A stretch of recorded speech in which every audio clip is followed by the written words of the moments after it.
नमस्कार विद्यार्थी मित्रांनो, स्वागत आहे आपल्या सर्वांचं पुन्हा एकदा golden rule of video series यामध्ये. आता आपण आत्ताचा व्हिडिओ सिरीज बघणार आहोत सीन्स आणि फॉरचा बेसिक डिफरन्स दोघांमध्ये काय आहे लक्षात ठेवा. जेव्हा आपल्याला क्रियेची सुरुवात म्हणजे ती कधी स्टार्ट झाली, कधी सुरुवात झाली त्याचा स्टार्टिंग पॉइंट सांगायची गरज आहे, तेव्हा आपण सीन्स वापर.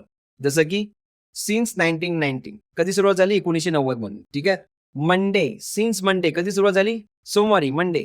सिन्स मॉर्निंग सकाळपासून 5 वाजता. सिन्स 5 PM जानेवारी कधी सुरुवात झाली, 5 जानेवारीमध्ये. सिन्स जानेवारी. ठीक आहे.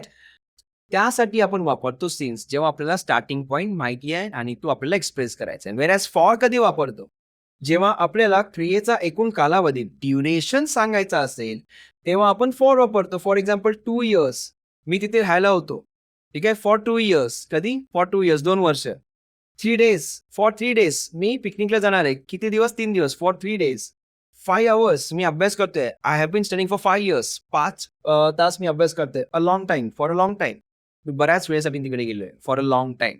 आलं लक्षामध्ये. तर ड्युरेशन दाखवण्यासाठी आपण वापरतो फॉर. आता तुमच्यासाठी example, I have been living here dash dash 5 years. आता इकडे एक्झॅक्टली कोणता वर्ड येणार हे कॉमेंटमध्ये मला सांगा. आणि फायनली व्हिडिओ आवडला असेल तर लाईक करा, चॅनल सबस्क्राईब करा आणि माझ्या लाईव्ह सेशनला जॉईन करा. बाय.